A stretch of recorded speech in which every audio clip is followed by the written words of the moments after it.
हर हर महादेव आप सभी को। तो आज हम बात करेंगे शिव जी और विष्णु जी के बारे में कि इन दोनों में श्रेष्ठ कौन है।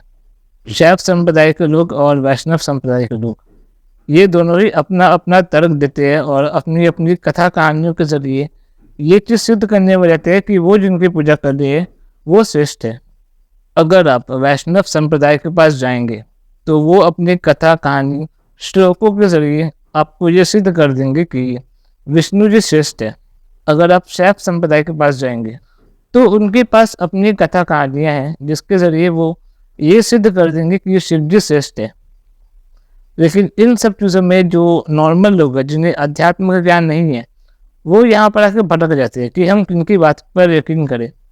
शैव संप्रदाय की बातें भी सच लग रही है और वैष्णव संप्रदाय की बातें भी सच लग रही है, तो हम भरोसा किस पे करें। तो इसी कारण से बहुत लोग जो होते हैं वो भटक कर गलत संस्थाओं से जुड़ जाते हैं और बहुत कोई ऐसे भी होते हैं जिन्हें भगवान पर से भरोसा उठ जाते हैं और इसका फ़ायदा जो है वो दूसरे धर्मों के लोग उठाते हैं और कहते हैं कि आओ हमारे साथ जुड़ जाओ, क्योंकि हम एक भगवान की पूजा करते हैं, एक ईश्वर की पूजा करते हैं। तो बहुत लोग होते हैं जो अपना धर्म छोड़कर इसलिए दूसरे धर्म से जुड़ जाते हैं। तो हमारे सनातन धर्म में भी ईश्वर एक ही है, बस लोगों ने इसे समझने में गलतियाँ की है। हमारे जितने भी देवी देवता हैं वो सब इस प्रकृति को चलाने में हमारी मदद करते हैं, लेकिन प्रकृति एक है। जैसे कि अगर हम अपने शरीर को देखें तो हमारे शरीर में भी हमारा ब्रेन है, हमारा हार्ट है, हमारी किडनी है, लिवर है, लेकिन हार्ट किडनी का काम नहीं कर सकता और किडनी हार्ट का काम नहीं कर सकता। तो अगर हम इन सभी को देखें तो इन सभी के काम अलग है, लेकिन ये पूरा मिलकर एक शरीर बनते हैं। अगर किसी को भी प्रॉब्लम हो तो इस शरीर को ही प्रॉब्लम होगा। अगर हम इसे और डेप्थ में समझे तो हम इसे आत्मा से भी जोड़ सकते हैं कि अगर इस शरीर में आत्मा ना रहे तो ये सभी चीज़ें अपना काम नहीं कर सकती, ये शरीर जिंदा ही नहीं रहेगा। अगर इस शरीर में आत्मा ना हो तो दूसरे धर्मों की ये धारणा है कि ईश्वर स्वर्ग में बैठे हैं और वो हमें वहाँ से देख रहे हैं, लेकिन हमारी संस्कृति की ये धारणा है कि ईश्वर हमारे साथ है और उन्होंने खुद को माया की चादर से ढका हुआ है। आदि गुरु शंकराचार्य ये कहते हैं कि मायोपादिशन ईश्वरा इस युच्यते, जिसका मतलब होता है कि जो अपनी माया की चादर से खुद को ढक ले उन्हें की ईश्वर संज्ञा हो जाती है। तो ये जो प्रकृति है ये ईश्वर ही है जो माया की चादर से ढका हुआ है और हमारे साथ रह रहे हैं, हवा के रूप में, पानी के रूप में, अग्नि के रूप में। इसलिए हम सबकी पूजा करते हैं। इसलिए आज हम एक ऐसे टॉपिक को हाईलाइट करने की कोशिश करेंगे जहाँ पर लोगों ने काफ़ी कम ध्यान दिए हैं। आज हम कोई श्लोक, कोई कहानी या कोई कथा का सहारा नहीं लेंगे, हम सिर्फ इनके स्वरूप को देखेंगे, क्योंकि हमारे जो ऋषि मुनि थे पहले के वो ये बात जानते थे कि कलयुग में आकर लोगों में भ्रम पैदा होगा, इसलिए उन्होंने भगवान के स्वरूप को वर्णन किया है। भगवान का स्वरूप को हमें बताया गया है, कर्पूर गौरम करुणावतारम। तो आज हम बस इनके स्वरूपों पर ध्यान देंगे, ना कि कोई कथा कहानी पर कि शिव जी ने अपना विश्व रूप दिखाया या कृष्ण जी ने अपना विश्व रूप दिखाया। इससे हम सत्य तक नहीं पहुंच पाएंगे। अगर हम इनके स्वरूपों पर ध्यान दें तो इनके स्वरूपों में ही सारा सत्य छिपा है। तो वीडियो को शुरू करने से पहले हम एक उदाहरण से समझेंगे कि आज का जो ये वीडियो है वो कैसा होने वाला है। तो ये एक फ़ोटो है मेरे पास जहाँ पर शिव जी जो है वो बाल अवस्था में है, विष्णु जी युवा अवस्था में है और ब्रह्मा जी वृद्ध अवस्था में है।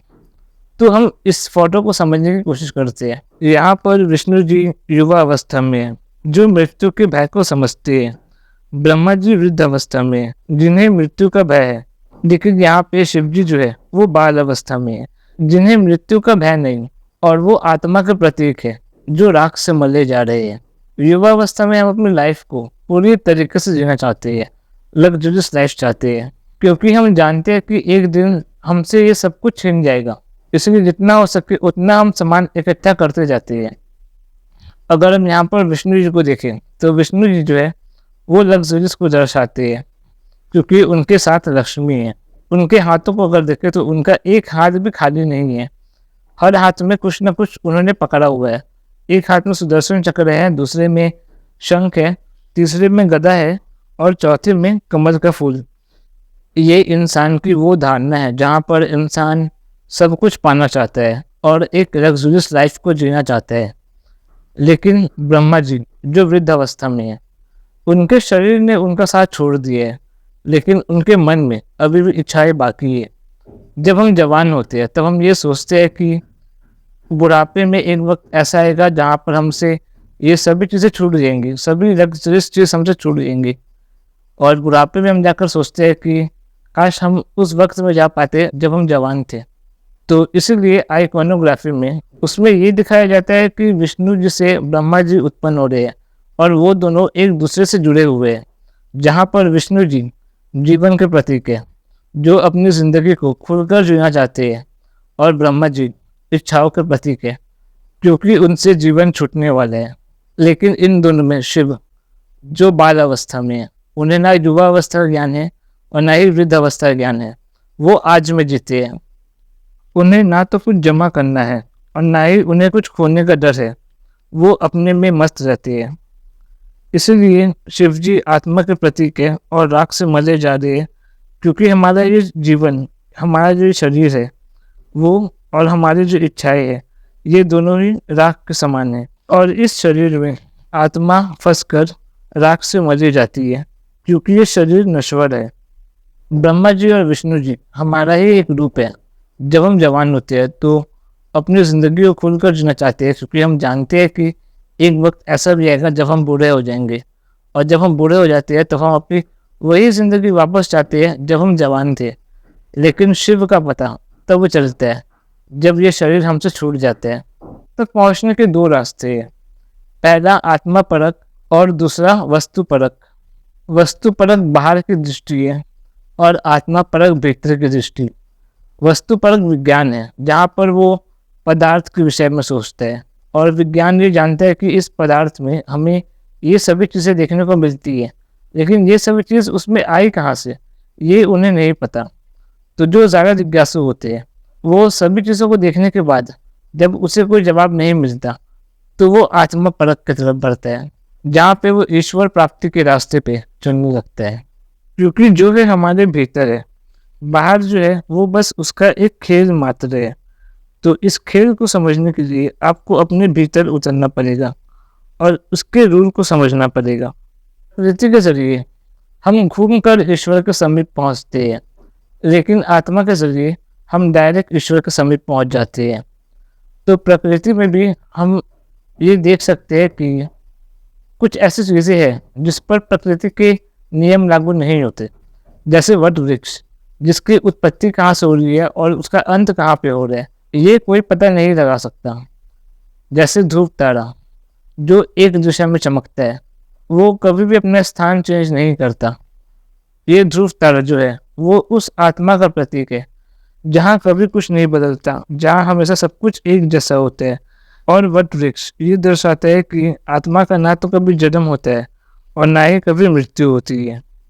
तो विष्णु जी जो है वो प्रवृत्ति मार्ग है, जो बाहर की दृष्टि है, और शिव जी जो है वो निवृत्ति मार्ग है, जो भीतर की दृष्टि है। तो चलिए आपका ज़्यादा समय ना लेते हुए आज का वीडियो शुरू करते हैं।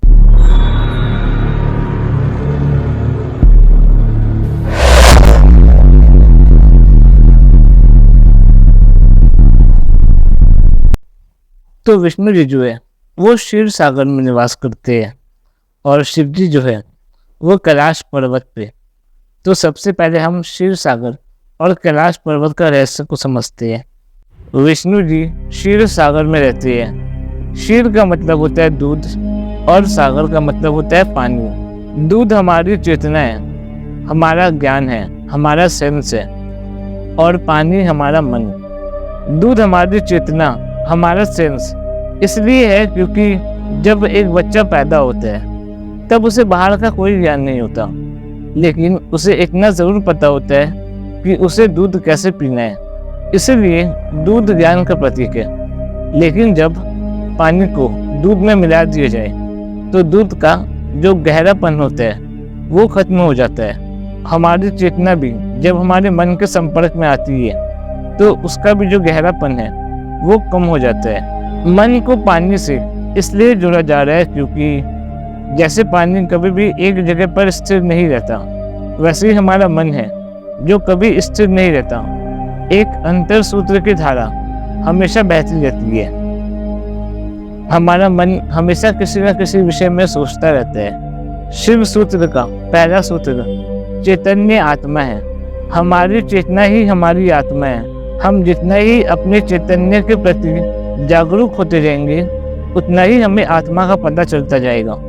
और आत्मा में जो ईश्वर निवास करते हैं वो आनंद स्वरूप है। कभी आपने इस बात पर ध्यान दिया है कि आप दृश्य बाहर दिखते हैं, लेकिन आनंद का महसूस आपको भीतर होता है। दृश्य तो बाहर मौजूद है, तो आनंद भीतर क्यों?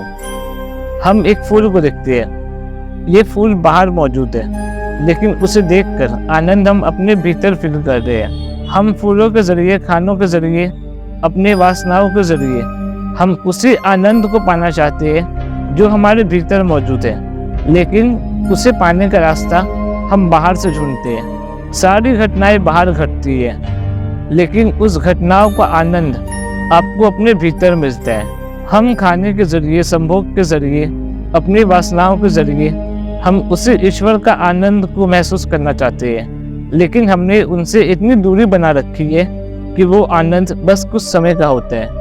ऐसा इसलिए है क्योंकि दृष्टा भीतर मौजूद है और दृश्य बाहर की तरफ बह रहा है। ईश्वर का जो तत्व है वो एकाग्रचित्त है, वो कोई भी गति नहीं करता। लेकिन कुछ लोग ऐसा मानते हैं कि ईश्वर हमें हमारे कर्मों का फल देता है, लेकिन ऐसा नहीं है। जो लोग भी ऐसा कहते हैं वो दरअसल चांद का रिफ्लेक्शन पानी में देख रहे हैं और ऐसा मान रहे हैं कि चांद भी पानी के साथ बह रहा है। ईश्वर का तत्व एकाग्रचित्त है। ईश्वर कोई गति नहीं करता। ईश्वर जो है वो बस एग्जिस्टेंस है। ईश्वर सत्यचित आनंद के रूप में है, जिन्हें सिर्फ ध्यान से ही समझा जा सकता है। और ध्यान के लिए जरूरी है हमारा मन का शांत होना, हमारे चित्त का शांत होना, एकाग्रचित्त होना, जिसके लिए साधु संत अपने मन की धाराओं को एक दिशा देने के लिए मंत्रों का सहारा लेती है। ओम नमः शिवाय, राधे राधे, हरे कृष्णा, राम राम, ये सभी मंत्र हमें ईश्वर प्राप्ति नहीं करवाते, लेकिन ईश्वर तक पहुंचने का पहला कदम जरूर बनते हैं। ईश्वर का तत्व स्थिर है और आपका मन अस्थिर, इसलिए आपके भीतर जो स्थिर होकर बैठा है उस तक पहुंचने के लिए आपके मन को भी स्थिर होना पड़ेगा। कुंडलिनी शक्ति हमारे प्राण के जरिए पूरे शरीर में संचालन करती है और हमारा मन जिस तरफ मुड़े ये ऊर्जा भी उसी तरफ मुड़ जाती है। कुंडलिनी शक्ति हमारे शरीर की चेतना शक्ति है। हमारा उठना, बैठना, खाना, पीना, ये सब कुंडलिनी है। देखना बस ये है कि इस चेतना के प्रति आप कब तक जागरूक रह पाते हैं। आपकी चेतना का मंथन करने के लिए, यानी कि दूध से पानी को अलग करने के लिए आपको गणेश की जरूरत पड़ती है, यानी कि बुद्धि की जरूरत पड़ती है। ईश्वर तक पहुंचने का रास्ता ध्यान से है और ध्यान के लिए मन का एकाग्रचित्त होना जरूरी है। विष्णु जी जो है वो क्षीर सागर में विश्राम करते हैं, जो ये दर्शाता है कि हम इंसान भी अपने मन के बहाव में, अपने इंद्रियों के बहाव में बहे जा रहे हैं। इस भौतिक सृष्टि में सब कुछ पांच है, 5 प्राण, 5 इंद्रियां, 5 ज्ञान इंद्रियां, 5 कर्म इंद्रियां, 5 महाभूत, और ये 5 इंद्रियां हमारे मन रूपी जल का आश्रय लेती है और अपना पूंछ हिलाकर अपने होने का एहसास करवाती है, क्योंकि इंद्रियों का सारा कार्य हमारे मन से होता है। और ये 5 इंद्रियां ही शेषनाग का 5 सिर है जिस पे विष्णु जी विश्राम करते हैं। इंद्रियों के कारण ही हमारा मन चंचल होता है, जिसमें हम बहे चले जाते हैं। विष्णु जी का लेखना ये बताता है कि हमारे इंद्रियों के प्रति हम जागरूक नहीं हैं, अपने इंद्रियों के मुंह में हम बहे जा रहे हैं। लेकिन इससे विपरीत शिव जो कैलाश पर्वत पे बैठते हैं, कैलाश पर्वत के आगे एक राक्षस झील मौजूद है, दूसरा मानसरोवर झील मौजूद है, जो देवताओं और असुर के द्वारा निर्मित बताया जाता है। तो कैलाश पर्वत जो है वो इस ब्रह्मांड के संतुलन को दर्शाता है, इसलिए कैलाश को इस ब्रह्मांड का केंद्र माना गया है। पर्वत ध्यान का प्रतीक है, पर्वत ज्ञानशीलता का प्रतीक है, पर्वत स्थिरता का प्रतीक है। जल के रूप में हमारा मन गति करता है, लेकिन शिव ने उस गति को जमाकर बर्फ बना दी है, जो हमारे चंचल मन का एकाग्रचित होना दर्शाता है। पहाड़ का जो शेप है वो त्रिकोण होता है, जो हमारे जीवन को दर्शाता है। शरीर, मन और आत्मा, सृष्टि, संचालन और संहार। इस त्रिकोण का तीन कोना हमें ये भी दर्शाता है कि ईश्वर हमारे ऊपर है और हमारे भीतर भी, और हमारे आसपास के लोगों में और सभी जीव जंतुओं में। अगर एक पानी को बर्फ बनाया जाए तो वो कुछ ऐसा दिखता है, ट्रांसपेरेंट। लेकिन अगर बर्फ सफ़ेद दिख रहा है तो ज़रूर इसका मतलब इसमें कुछ सफ़ेद चीज़ मौजूद है, जो दूध को दर्शाता है। हमारी चेतना, ठंड से शरीर जम जाता है, इंद्रियां काम नहीं करती और हमारा मन ध्यान में लगता है। वैसे तो शिव जी और विष्णु जी, इन दोनों का वाहन अलग है।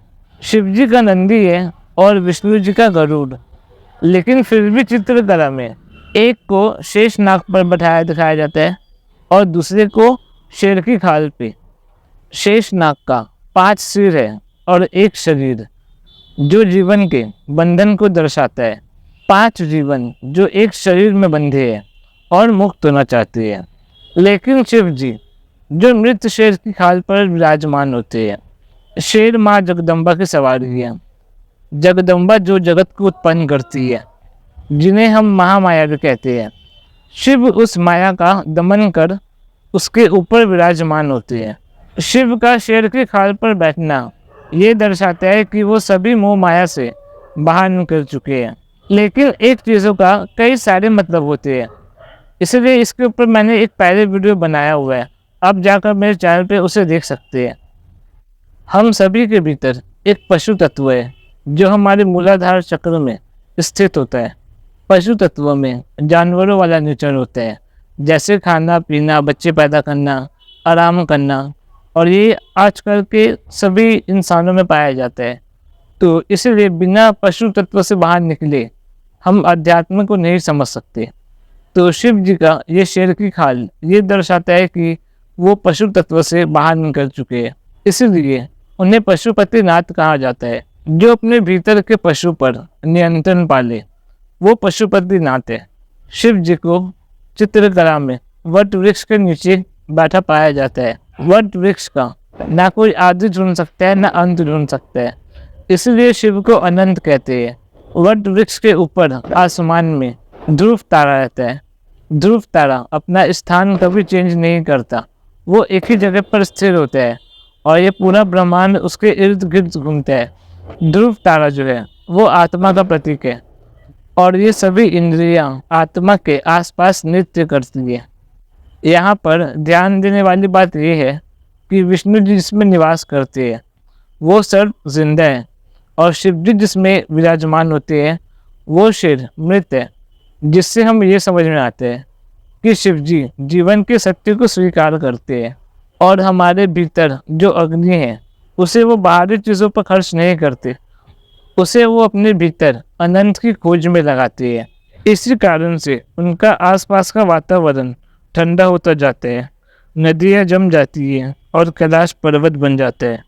और विष्णु जी अपने भीतर के अग्नि को बाहर खर्च कर देते हैं, इसलिए बर्फ पिघल कर पानी बन जाता है। विष्णु जी धोती पहनते हैं और शॉल लेते हैं।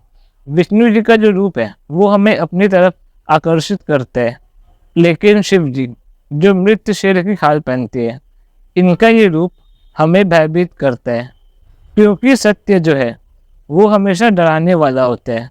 जैसे इंसान की मृत्यु ये सत्य है, लेकिन लोग इसे स्वीकार नहीं करते और इससे डरते हैं।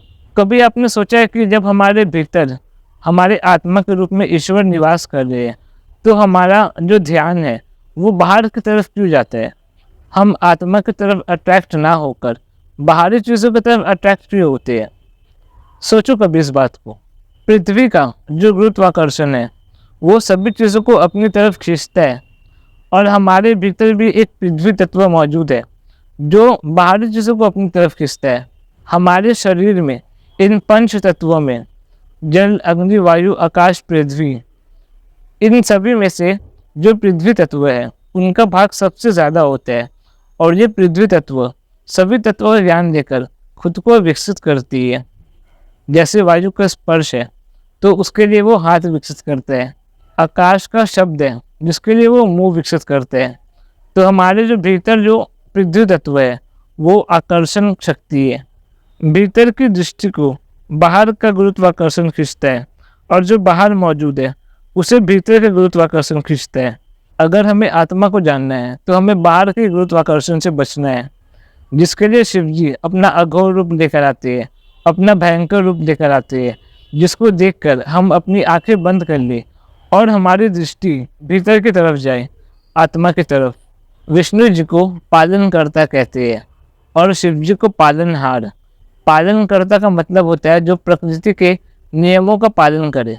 विष्णु जी के 4 हाथ हैं और शिव जी के 2 हाथ दिखाए जाते हैं, लेकिन हम यहाँ पे शिव जी का भी 4 हाथ को देखेंगे।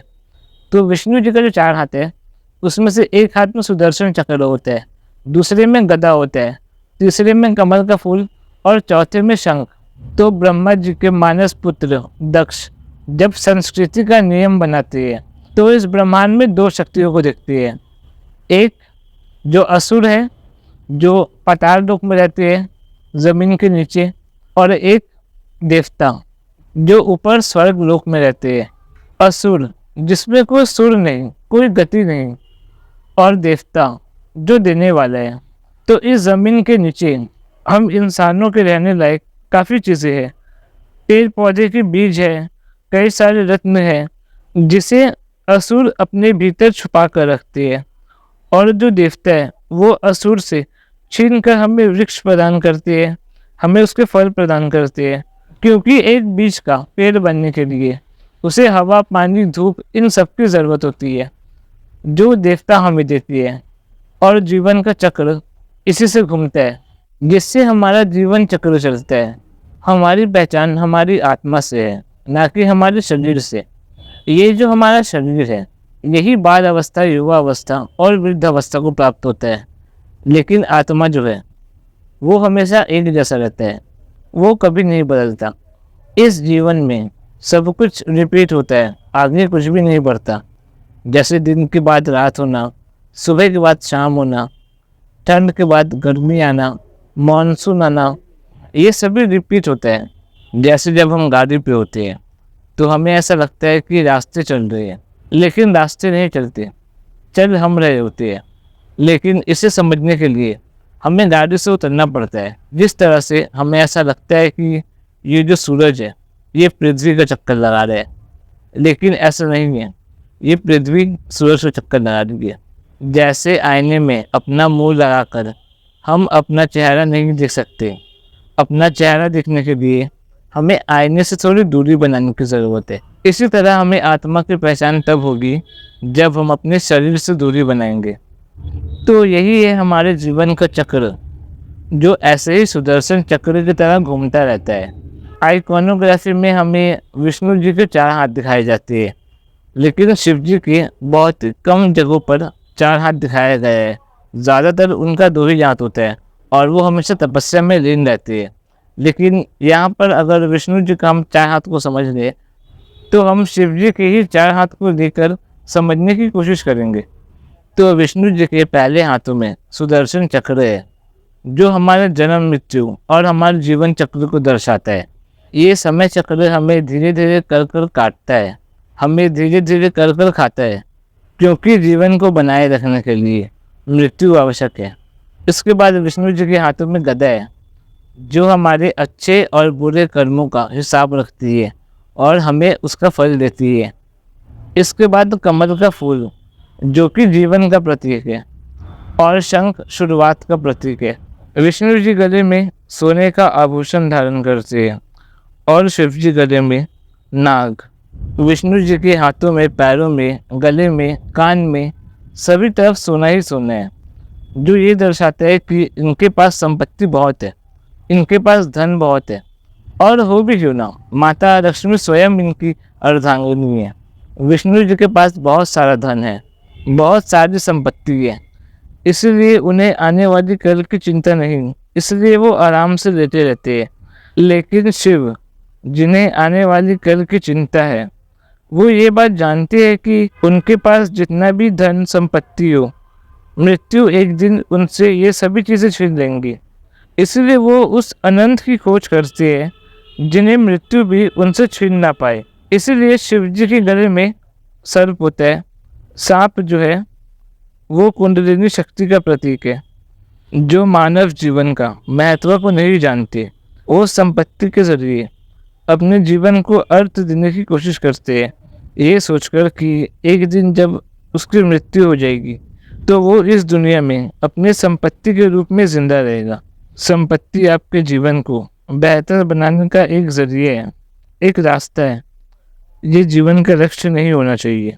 यही चीज़ हमें कुबेर और गणेश की कहानी में भी देखने को मिलता है, जहाँ पर गणेश जी कुबेर का घमंड तोड़ते हैं। गणेश हमें जमाखोरी की आदत से बाहर निकालते हैं।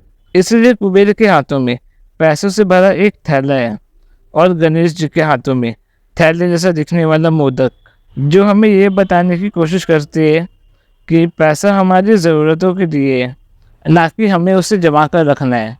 लेकिन शिव वास्तु परख से हटकर आत्मा परख की तरफ देखते हैं।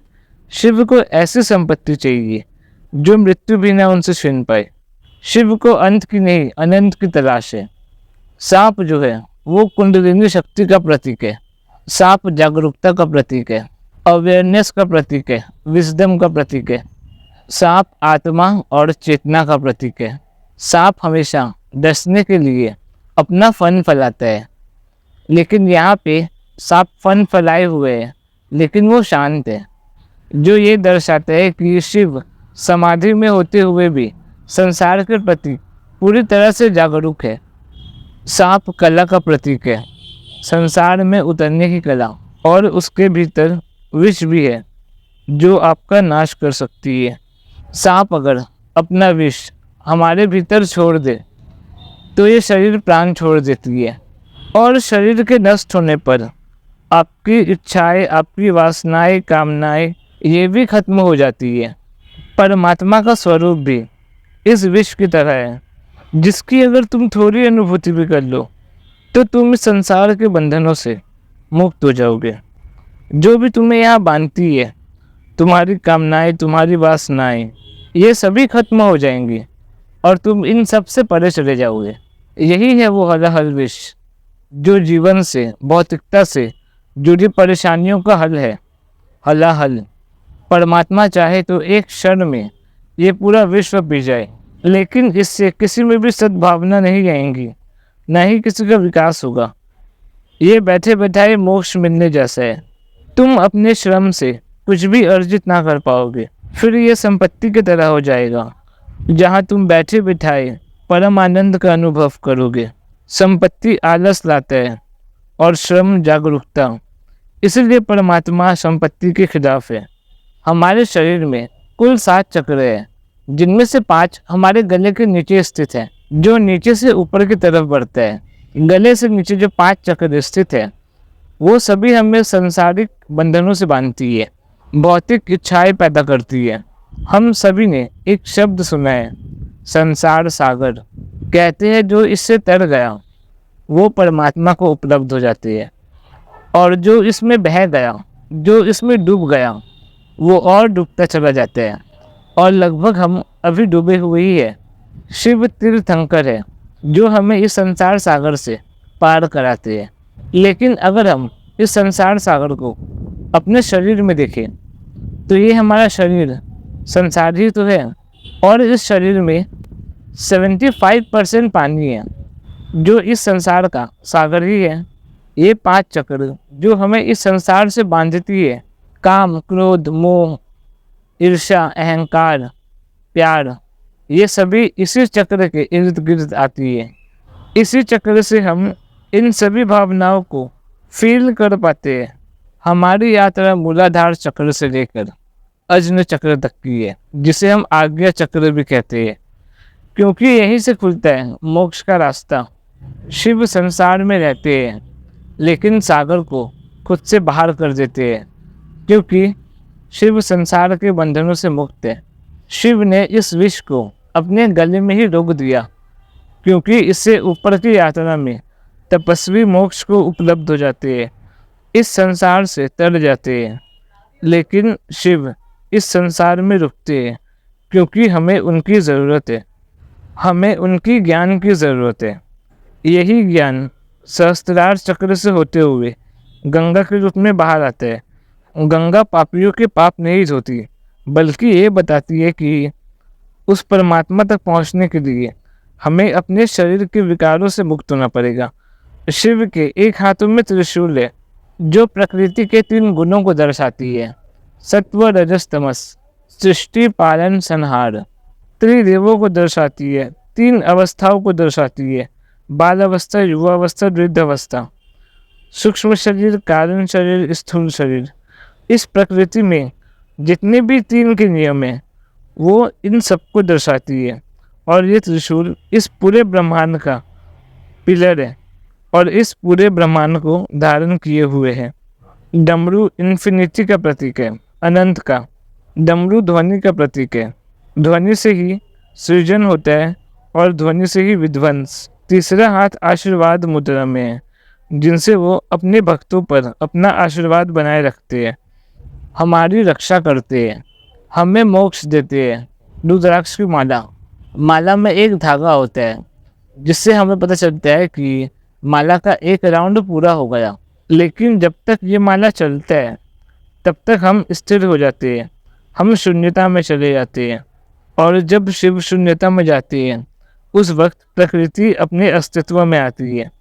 लेकिन एक माला पूरा होने पर शिव जब होश में आते हैं तो ये पूरा ब्रह्मांड शिव में लय हो जाता है। रुद्राक्ष का बीज, बीज जो है वो ब्रह्म की तरह है, जिसमें पुरुष और प्रकृति दोनों साम्य अवस्था में रहती है। जैसे एक बीज में पूरा पेड़ छिपा होता है और बीज से टूटकर वो पेड़ बाहर आता है, वैसे ही ये प्रकृति और पुरुष ब्रह्म में साम्य अवस्था में रहती है। और समय आने पर उस पर ब्रह्म से, उस शून्यता से फूट कर बाहर आती है और प्रकृति का रूप धारण करती है। शिव वही शून्यता है। अगर आपने ध्यान दिया होगा तो शिव ही एक ऐसे रिश्ते है जिनके पास 3 नेत्र है, क्योंकि बाहर देखने का जो ढंग है वो चीज़ों को 2 में बांट देती है। शिव का तीसरा नेत्र जो ये जानता है कि भीतर सब कुछ एक है, परमात्मा कोई तोल मोल करने वाली चीज़ नहीं जिसे 2 में बांट दिया जाए। परमात्मा एक है, लेकिन तुम्हारी तार्किक बुद्धि ने इसे 2 में बांट दिया है। तुमने दूध और दही का कॉन्सेप्ट तो सुना ही होगा, जहाँ पे ये बताया जाता है कि परमात्मा दूध है। जैसे दूध से दही बनता है, लेकिन दही दूध नहीं बन सकता। बस यही सोच के कारण तुम अपना अस्तित्व भूल चुके हो। अरे तुम ही परमात्मा हो, फर्क बस इतना है कि तुम्हें इसकी पहचान नहीं। शिवोहम, अहम ब्रह्मास्मि, ये सब ऐसे नहीं बताए गए हैं। दूध और दही का कॉन्सेप्ट बस इतना ही है कि सभी में परमात्मा का अंश है। बात बस इतनी सी है कि तुम्हें उसे पहचानना है। कौन कहता है दूध से दही नहीं बन सकता? ये नियम प्रकृति के हैं। परमात्मा प्रकृति से परे है, उसके नियमों से परे है। परमात्मा के भीतर अतिक्रमण की शक्ति है, नियम उल्लंघन करने की। वो चाहे तो दूध बने, वो चाहे तो दही बने, उन्हें कोई नहीं रोक सकता। वही परमात्मा का अंश तुम्हारे भीतर भी है। तुम्हारे भीतर भी नियम उल्लंघन करने की शक्ति है, बस तुम्हें उसे पहचानने की ज़रूरत है। और ये मैं अपने मन से नहीं कह रहा, ये वेदों का सूत्र है, अहम ब्रह्मास्मि शिवोहम। और जब भी लोगों में इस चीज़ को लेकर डिबेट होती है कि पूर्ण ब्रह्म कौन है, वो शिव है या विष्णु, तो वेदों का ये सूत्र याद करना, अहम ब्रह्मास्मि। इसी को दूसरे तरीके से शिवोहम कहा गया है। और ये भी सोचना कि शिवोहम ही क्यों, कोई और क्यों नहीं, जवाब अपने आप मिल जाएगा। शिव जी के तिलक को त्रिपुंड कहते हैं और विष्णु जी के तिलक को उर्धपुंड्रा। शिव जी के त्रिपुंड के बारे में मैंने पहले एक वीडियो बनाया हुआ है। त्रिपुंड का रहस्य अगर आपको डिटेल में जानना है तो आपको वो वीडियो ज़रूर देखनी चाहिए। आपको उसका लिंक नीचे डिस्क्रिप्शन बॉक्स में मिल जाएगा। शिव के त्रिपुंड प्रकृति के 3 गुणों का प्रतिनिधित्व करती है। सत्व, रजस, तमस। सृष्टि, पालन, संहार, भूतकाल, वर्तमान और भविष्य। और इस ज्ञान को कृत्य में ऊर्ध्व पुंडरा विष्णु जी का तिलक लाता है और इन्हें जोड़ता है। शिव का त्रिशूल ही शिव का ज्ञान और इस ब्रह्मांड के नियम है, सत्व, रजस, तमस, जिन्हें विष्णु जी अपने मस्तक पर तिलक के रूप में धारण करते हैं और उसका पालन करते हैं। त्रिशूल के 2 कोने विष्णु और ब्रह्मा है, सृष्टि और संचालन, जिसमें से जो बीच का भाग है वो रुद्र है, संहार की शक्ति। आपके जन्म देते ही आप अपनी मृत्यु की तरफ बढ़ना शुरू कर देते हैं। ये संहार की शक्ति आपके साथ हमेशा रहती है, एक परछाई की तरह, आपके काल के रूप में। विष्णु के सर पे मुकुट है और शिव की जटाएं। मुकुट जो है वो हमारे पद और प्रतिष्ठाओं को दर्शाती है कि इस संसार में हमारा स्थान क्या है, हमारा पद क्या है, कौन राजा है, कौन मंत्री है। विष्णु जी की आज्ञा से ही इंद्र वर्षा कराते हैं। जल, अग्नि, वायु, वरुण ये सभी अपना काम करती है, जिससे काल चक्र चलता है। विष्णु इन जीवात्माओं के राजा है, हम सब के राजा है और हम सब उनकी प्रजा। लेकिन एक राजा का नियम और कानून उनके राज्य तक ही सीमित होता है। एक राजा का प्रकृति पर कोई नियम नहीं चलते। एक राजा न दिन होने से रोक सकते हैं, न रात होने से रोक सकते हैं, न वर्षा होने से रोक सकते हैं, न ही ठंड पड़ने से रोक सकते हैं, क्योंकि ये सभी नियम प्रकृति के हैं और प्रकृति के नियमों पर राजा की एक नहीं चलती। प्रकृति नियम बना भी सकती है और उन नियमों का उल्लंघन भी कर सकती है। शिव की जटाएं बिजली के समान है, जो अतिक्रमण की शक्ति है, नियम उल्लंघन करने की। यज्ञ से प्रकृति पर नियम स्थापित किए जाते हैं, जिनसे वन व्यवस्थाएं होती है। शिव की जटाओं से निकले वीरभद्र और भद्रकाली, इन दोनों ने मिलकर प्रजापति दक्ष के यज्ञों का विध्वंस कर दिया। जो भी शिव के नियमों का उल्लंघन करता है, अपने नियम स्थापित करना चाहते हैं, प्रकृति पर कब्जा करना चाहते हैं, शिव उसका विनाश कर देते हैं। शिव की जटाओं में गंगा है, जिन्हें अगर वो खोल दें तो प्रलय आ जाए, लेकिन वो ऐसा नहीं करते। अतिक्रमण की ज़रूरत वहाँ पड़ती है जहाँ समाज को उनकी ज़रूरत हो। विष्णु जी सिर पर मोर का पंख धारण करते हैं और शिव जी अर्धचंद्र। मोर का पंख आकर्षण को दर्शाता है, खूबसूरती को दर्शाता है, और विष्णु जी को खूबसूरती पसंद है, उन्हें रूप पसंद है। और विष्णु जी इस संसार से इतनी ज़्यादा जुड़े हुए हैं कि वो बार बार जन्म लेते हैं, कभी कृष्ण के रूप में, कभी श्री राम के रूप में। मोर जो है वो कार्तिकेय का वाहन है और कार्तिकेय देवताओं के सेनापति, देवताओं के रक्षक, इंद्रियों के रक्षक। और जब इंद्रियां सुरक्षित रहती है तो हमारी यात्रा बाहर की तरफ बहनी शुरू हो जाती है। हम भीतर की तरफ नहीं जाते, हमारी यात्रा बाहर की तरफ चलने लगती है। और शिव जी के सिर पे अर्धचंद्र है, जो हमारी मानसिक और हमारी शारीरिक पहचान है कि हमें खुद की पहचान कितनी है। हम खुद के बारे आधा से भी आधा जानते हैं, हमें खुद का पता ही नहीं कि हम कौन हैं। चांद क्या कभी आधा हो सकता है? चांद तो पूरा ही है। लेकिन यहाँ पे बात ये है कि तुमने खुद को कितना पहचाना है, खुद पर कितना प्रकाश डाला है। तुम तो भीतर पूरे मौजूद ही हो, लेकिन तुमने खुद को जितना जाना है, जितना तुमने अपना पहचान बनाया है, वो आधे से भी आधा है। तुम्हारा अस्तित्व तुम्हारी पहचान से बहुत बड़ी है, लेकिन तुमने अब तक उस पर प्रकाश डाला ही नहीं, अपने चेतना को पहचाना ही नहीं, अपनी चेतना की गहराई में उतरा ही नहीं। क्योंकि तुम्हारा पहचान तुम्हारे भीतर मौजूद है, लेकिन तुमने जो बाहर से सीखा, समाज से सीखा, अपने गुरुओं से सीखा, उससे तुम्हें आधे से भी आधी पहचान मिली। क्योंकि जो पूरा है वो तुम्हारे भीतर मौजूद है।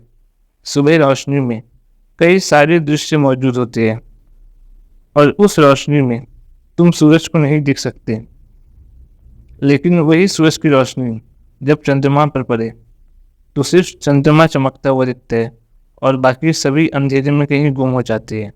तुम्हारी यात्रा भी दिन की तरह है जो बाहर चली जा रही है। तुम्हें अपनी यात्रा को भीतर रात की तरफ मोड़ना है, जहाँ सिर्फ एक चंद्रमा दिखाई पड़े, एक आत्मा। उस आत्मा की रोशनी में तुम अपने अस्तित्व को पहचान पाओगे, और जिस दिन ये ज्ञान का तीसरा नेत्र खुला, उस दिन तुम्हारा ये चांद पूरा हो जाएगा, क्योंकि भीतर तो तुम पूरे हो ही। शिव के जिस हाथ में त्रिशूल होता है, विष्णु के उस हाथ पे सुदर्शन चक्र होते हैं जो शिव जी के ज्ञान का संचालन करती है। विष्णु जी के जिस हाथ पे गदा होता है, शिव का वो हाथ आशीर्वाद मुद्रा में होता है। विष्णु जी गदे से कर्मों का फल देते हैं और शिव जी कर्मों से मुक्ति। विष्णु को बाहर की यात्रा पसंद है, इसलिए वो हाथों में कमल का फूल पकड़ते हैं। शिव को भीतर की यात्रा पसंद है, इसलिए वो हाथों में बीज की माला। शिव जी के जिस हाथों में डमरू है, विष्णु जी के उसी हाथों में शंख है, और इस शंख का नाम पंचजन्य है। डमरू और शंख, इन दोनों के कनेक्शन को थोड़ा हमें अच्छे से समझने की ज़रूरत है। डमरू सृजन और संहार का प्रतीक है, और शंख धारण और धारणा का प्रतीक। प्रकृति का अपने अस्तित्व में आना और प्रकृति का नष्ट हो जाना, ये डमरू का प्रतीक है। डमरू से टाइम और स्पेस का जन्म होता है, और इसके शुरू होने के बाद और ख़त्म होने के पहले एक सृष्टि की रचना होती है, एक संसार की रचना होती है, जहाँ पर पंचभूतों को धारण किया जाता है। शंख जो है वो उस पंचभूत को धारण करती है। शंख के 5 कांटे पंचभूतों का प्रतीक है। टाइम और स्पेस के बाद पंचभूतों की रचना होती है, जिससे इस संसार की सृष्टि की जाती है। विष्णु जी पंचभूत को धारण करते हैं और शिव जी पंचभूतों के स्वामी हैं। जैसे संसार के नियम प्रकृति पर नहीं चलते, लेकिन संसार के नियम प्रकृति के नियमों के हिसाब से बनाए जाते हैं। जैसे सूरज उगने के बाद और सूरज ढलने के पहले एक शंखनाद होता है जो युद्ध का संकेत देता है। जब हम पैदा होते हैं तो हमारा पैदा होना सूरज उगने जैसा है, और पैदा होने के कुछ समय बाद हमारे शरीर में कुछ हार्मोन्स चेंज होते हैं। हमारे शरीर में हार्मोन्स का अटैक शंखनाद जैसे है, जो ये संकेत देता है कि तुम्हारी ज़िंदगी का युद्ध अब शुरू हो चुका है, और ये युद्ध किसी और से नहीं, तुम्हारी खुद से है, तुम्हारी इंद्रियों से है। हम पूरी ज़िंदगी इंद्रियों के सुखों के पीछे लगे रहते हैं। हमारी काम वासनाएं, हमारी इच्छाएं, इन सभी को हम पूरा करने में लग जाते हैं, और इन इच्छाओं को हमें पूरा करने के लिए कई सारे चीज़ों से गुजरना पड़ता है। कभी हमें दुख होता है, तो कभी हमें गुस्सा आता है, तो कभी हमें जलन महसूस होती है, और ये सभी युद्ध हमारे मानसिक तौर पर चल रही होती है। लेकिन ज़िंदगी के आखिरी समय पे आप देखेंगे कि ये आपकी इच्छाएं, वासनाएं, इनका कोई महत्व नहीं रह जाएगा, और ये हार्मोन्स भी आपके शरीर को छोड़कर चले जाएंगे। आपके ज़िंदगी का सूरज ढलने के कुछ समय पहले एक और शंखनाद बजेगा, जो ये संकेत देगा कि युद्ध अब खत्म हो चुका है। आप अपने बुढ़ापे में देखेंगे ये इंद्रियां आपके शरीर का साथ छोड़ चुकी है, लेकिन मानसिक तौर पर आपकी इच्छाएं अभी भी शेष है, और ये इच्छाएं ऐसी है जैसे युद्ध में मरे हुए सैनिक जिसकी लाश आप ढो रहे हो। इसके बाद पुराणों में इन दोनों का स्वरूप का वर्णन कुछ ऐसे किया गया है, जहाँ पर शिव को स्फटिक मणि के समान बताया गया है और विष्णु जी को नील मणि के समान। स्फटिक मणि जो है वो ट्रांसपेरेंट होती है, कलरलेस, जिसमें कोई रंग नहीं होता, और विष्णु का स्वरूप नील मणि के समान है। रंग जो है वो प्रकृति का ही एक गुण है, इसलिए विष्णु जी को नीले रंग का कहा गया है। और शिव जी जो है वो प्रकृति से परे है, वो प्योर चेतना है, पूर्ण ब्रह्म, इसीलिए उन्हें कलरलेस बताया जाता है। शिव अल्टीमेट रियलिटी है, इसीलिए उन्हें स्फटिक मणि के समान बताया जाता है। डमरू जो है वो इन्फिनिटी का प्रतीक है और पुरुष और प्रकृति का प्रतीक है, और इसकी शक्ति से जो ध्वनि उत्पन्न होती है, इन दोनों के मिलने से जो ऊर्जा उत्पन्न होती है, वो है विष्णु जी, जो टाइम और स्पेस को धारण करते हैं।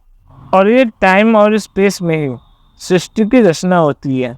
विष्णु की नाभि से ब्रह्मा जी उत्पन्न होते हैं, और विष्णु जी और ब्रह्मा जी ये दोनों ही एक दूसरे से जुड़े हुए हैं, लेकिन इन सभी में आत्मा जो है वो स्वतंत्र है। शिव आत्मा के प्रतीक है। उदाहरण के लिए हम एक तरफ पानी को लेते हैं और दूसरी तरफ एक ब्लू कोल्ड ड्रिंक को। उस कोल्ड ड्रिंक में कई सारी चीज़ें मिली होती है, कलर होता है, लेमन, सोडा, मिंट, लेकिन इसे बनाने के लिए हमें पानी की ज़रूरत है। अगर पानी ना हो तो इसे बनाना संभव नहीं। तो शिव जी जो है वो इस पानी की तरह है, जो इस प्रकृति का आधार है। हम कोल्ड ड्रिंक जितना भी पी ले, लेकिन एक प्यास पानी ही बुझाता है। कोल्ड ड्रिंक जो है वो बस टेस्ट के लिए है, जैसे आप इंद्रियों का टेस्ट लेते हो। शिव और विष्णु एक ही सिक्के के दो पहलू हैं। एक भौतिक ज्ञान है, दूसरा आत्मज्ञान। बिना भौतिक ज्ञान को जाने, बिना शरीर धारण किए आप आत्मा तक नहीं पहुंच सकते। उसके लिए आपको टाइम और स्पेस में उतरना पड़ेगा। इस जिंदगी के शोर से आप गुजरेंगे, इस भागदौड़ से आप गुजरेंगे, तभी आप उस शून्य को महसूस कर पाएंगे। क्योंकि बिना शरीर के हम आत्मा तक नहीं पहुंच सकते। इसलिए अगर कोई शिव जी का भक्त विष्णु जी की निंदा करता है तो वो कभी भी आत्मज्ञान तक नहीं पहुंच सकता, वो कभी भी शिवत्व को प्राप्त नहीं हो सकता। क्योंकि जब तुम ध्यान में बैठते हो, जब तुम अपने आत्मा के करीब पहुंचने की कोशिश करते हो, अपने आत्मा से संपर्क करने की कोशिश करते हो, तो वो जो स्थिति है वही विष्णु है। अगर तुम शिव भक्त होकर विष्णु जी का त्याग करते हो, उसकी निंदा करते हो, तो इसका मतलब ये है कि तुमने अपनी मंजिल तक पहुंचने की सीढ़ी खुद ही तोड़ दी। और जो विष्णु भक्त है वो अगर शिव की निंदा करते हैं, इसका मतलब ये है कि तुमने अपने मंजिल को ही त्याग दिया, तुमने अपने आत्मा को ही त्याग दिया। शिव को त्यागने का मतलब तुमने अपनी मंजिल को त्याग दिया। अगर तुमने अपनी मंजिल को ही त्याग दिया तो तुम भटकते रह जाओगे, और बिना मंजिल के ही तुम सीढ़ियाँ चढ़े जा रहे हो। चढ़ते चढ़ते तुम पाओगे कि मंजिल तो तुमने कब की त्याग दी, अब सिर्फ गहरी खाई ही बची है। अब इस वीडियो में मैंने जो कुछ भी बताया वो ना तो मैंने कहीं से पढ़ा है और ना ही कहीं से सुना है। मैंने इस चीज़ को जितना समझा उतना आपसे शेयर किया, और अगर मैंने गलत कहा तो इसका सही क्या हो सकता है, आप मुझे कमेंट कर बताइए। अगर आपने मेरा वीडियो यहाँ तक देख लिया है तो इस वीडियो को यहाँ तक देखने के लिए बहुत बहुत आपका धन्यवाद। और आपको इस पूरे वीडियो में कौन सा पार्ट सबसे ज़्यादा अच्छा लगा वो मुझे प्लीज़ कमेंट करके बताइएगा, क्योंकि इससे मैं आपसे कनेक्ट कर पाता हूँ कि आपको किस टाइप की वीडियो पसंद आ रही है। तो मिलते हैं आपसे अगली वीडियो में। हर हर महादेव।